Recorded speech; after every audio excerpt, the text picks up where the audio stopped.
The capital's local papers cover all aspects of life, from the vitally important to the unashamedly wacky. For a look at the biggest local stories this week, here's Matt Withers from Archant Media. Matt, you're taking us first to North London. Yeah, we've got a bit of both the important and the wacky this week. But start with the Ham and High, very much the former story that's caused a lot of consternation in the community in North London. It's a protest that plans to sell Queen Mary's. This is the Royal Free Hospital, allegedly, although we'll come on to that, selling off Queen Mary's house in Heath Street. It's a former maternity hospital, and it looks like it is going to be sold on for housing. At the moment, it's being used for affordable housing, but what is being mooted, very much not so. It hasn't published its plans, but it looks like it's set up a password-protected website, it says here, to garner interest amongst developers and interested parties. People are quite upset about this because they're estimating a possible £2,500 per square metre, which could be £10 million per flat, which would absolutely price out the key workers who are living there at the moment. Absolutely. I mean, this is an issue we see across London, isn't it? The loss of key worker sites, and here it's happening very clearly. But the local politicians are against it. Well, not so much politicians.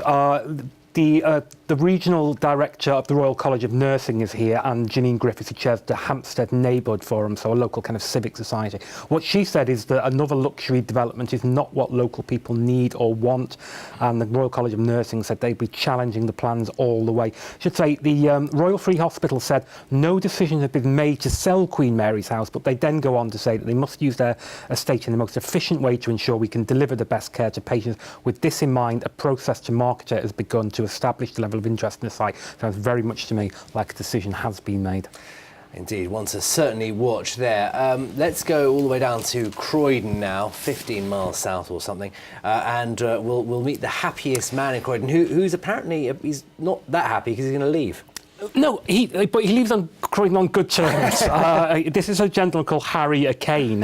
He has been brandishing his sign at the same spot on Purley Way for amazing 15 years. He came over to Croydon from Ghana, leaving his wife and 5 children behind to come and make some money. For 15 years, come rain or shine, he has been sat on Purley Way wearing big sunglasses and a floppy hat, it says here, with a sign over him pointing the way to a local scrapyard. But now, after 15 years, decided he wants to go back to Ghana to pursue his dream, which is opening a petrol station. There we go. I'm sure he will be much missed. But he is, I understand, looking for funds.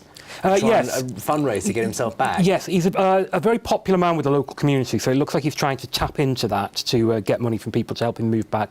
He talks about his joy, the friends he made. People came to me, laughed with me, danced with me, gave me whiskey, gave me money, and it was just amazing. It sounds like a great job, actually, sitting down, people bringing you whiskey. Absolutely. I'd head to the Croydon Advertiser website to see that picture of him. It's quite something. We're going to head to Dalston now, to a mosque which is taking an unusual currency. Yeah, this is an interesting one.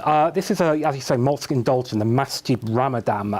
It's going to be the first in the UK to accept donations through bitcoins to see if they can make more money through Ramadan. Now, bitcoins, people will know, are a virtual currency that lives online, which I don't understand and don't believe anybody who says that they do understand. But they've decided to tap into that using because and another cryptocurrency, Ethereum, to try and make money during Ramadan. People may or may not know that during that part of the year, Muslims are expected to give 2.5% of their wealth to charity. So they looked at the money that could be made from this and think that £26 million in contributions is due, and they hope to make £10,000 this particular mosque. We're now going to take a handbrake turn from mosques to the worst ham sandwich in the world. Tell us more about this. Yes, this is a story from the Bexley News Shopper, who are reporting on one of their councillors who has slammed supermarket chain Sainsbury's after he's left seriously disappointed by his dinner.